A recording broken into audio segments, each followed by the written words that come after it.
What's up? Welcome back to my channel, or for the first time if you're new, I'm Sylvan, and today I'm going to be reacting to Orphie Magus's character demo, Overheated Barrel. I'm very excited to get into this. Based on the thumbnail, I imagine that this is going to be a lot goofier and cuter than the generally more badass, cool style of the EP, so feel free to like and subscribe if you enjoy the video, leave a comment on your thoughts, consider becoming a channel member if you want to support me just that little bit extra, and let's get into this. I'm curious to see what this is. Ooh. A more somber start than expected.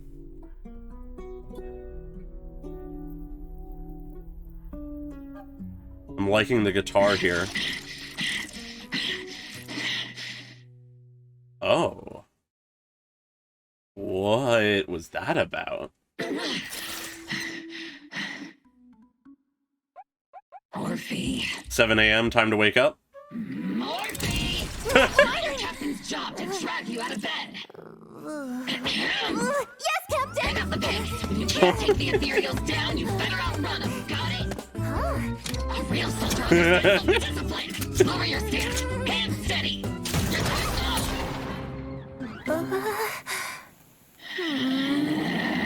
slow. Nice going there, Orpheus. Ethereals are sworn enemies. Of course. Fast, precise, and lethal. Hold nothing back. So, Captain, when do I get to fight for real? Oh. Sooner or later. Interesting. Captain, Orphie, there's trouble in the Lemnian Hollow. Better send backup. Okay. Orphie!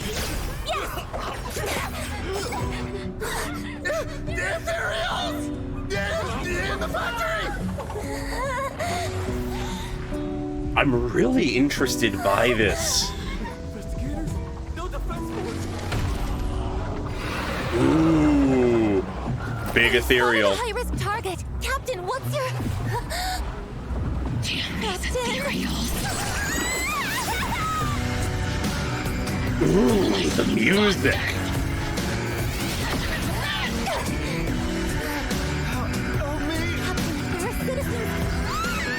Interesting. Make you pay double for everything you stole from me. Ah, yes. The uncontrollable rage. You all deserve to die.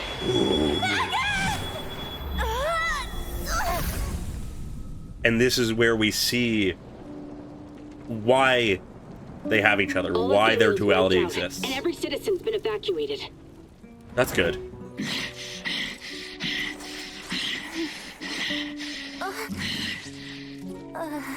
It wasn't just Orpheus who wasn't fully ready. I should keep my cool. It's okay, Captain. I know you meant to say tactical strategy suppression 4. Stay by my side, Orphie. Aw. If I'm on my own, I can't do anything. Yeah, they rely on each other. I'm right here, Captain.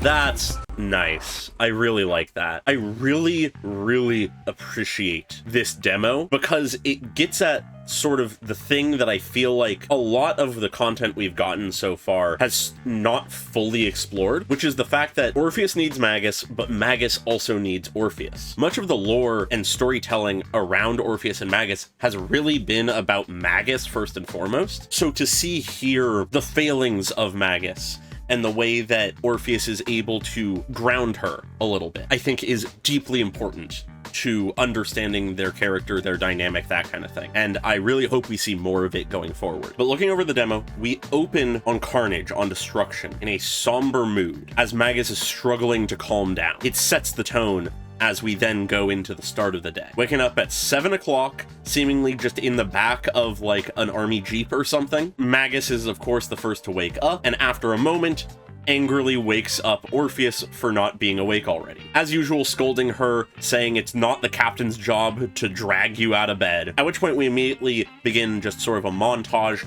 of their morning routine, their morning practice. We watch as Magus is pushing Orpheus to train to get stronger, and though she's doing her best, she gets distracted easily by snacks and drinks. Afterwards, we jump to the shooting range, where we, interestingly enough, see a moment where it seems like Magus is detached from Orpheus's tail.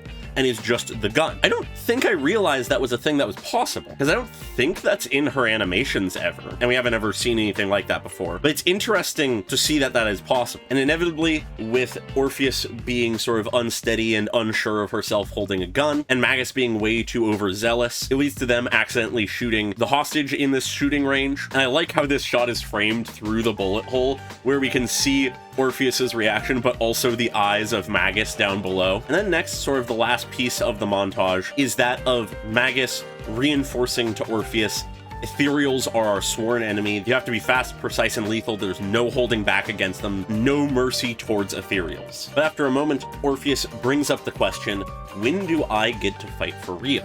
Either this is meant to be a little bit before we've met them, or this is implying that what she's doing currently isn't considered properly fighting. She's really just going into combat zones for Magus to deal with things. That's a possibility. Either way, it sets up that Orpheus is still in training and isn't necessarily, in Magus's eyes, ready to be a soldier, ready to fight. Because Magus has this moment of pause as she looks away and says sooner or later. And I do think a big part of this is she is concerned about Orpheus, concerned that she may not be okay, may not be ready. But as we see later, I think it's also in part she doesn't know if she's ready to go back. But then we hear over the radio, I believe, Trigger, which does sort of set this in the timeline a little bit, has to at least be somewhat recent, as we hear that there's some trouble in the Lemnian Hollow and they gotta bring in backup. And once they arrive on the scene, they see the carnage that is ensuing.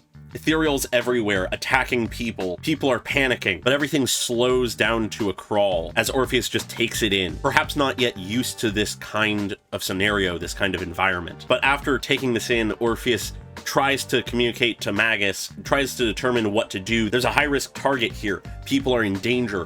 What do we need to do?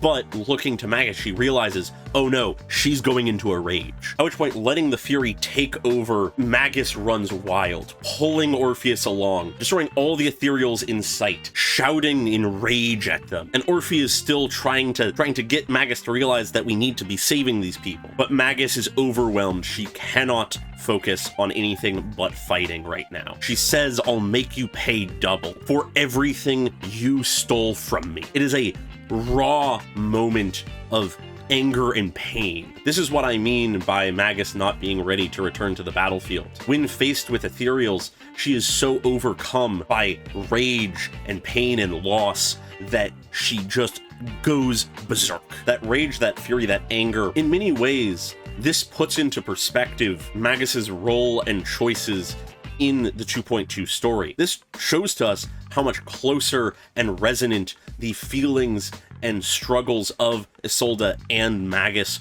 were and are, and thus at the same time prove something about the fact that there is a difference between Magus and Isolde and why they made different choices, why they went different ways. And that is Orphie, who throughout all this is just watching. She can't stop Magus, but she is there. And it's at this point we return to the beginning of the demo. Orpheus is the difference. She may not be able to fully stop the Fury, but she is able to comfort Magus, able to pull her back from the edge, stop her from being overcome by it. And it's in this conversation, after she is calmed down, that we're shown Magus understands how important Orphie is to her. After apologizing for not keeping her cool, she asks Orphie, stay by my side. If I'm on my own, I can't do anything. But that's okay, because she isn't alone. Orphie is right here. They're connected. They support each other. And that is where they leave us. The proof of their bond, of their reliance on each other, it works very well in tandem with everything we already have. And I just appreciate it for that. But with that, I think I've covered just about everything I want to here, so feel free to like and subscribe if you enjoyed the video, leave a comment on your thoughts,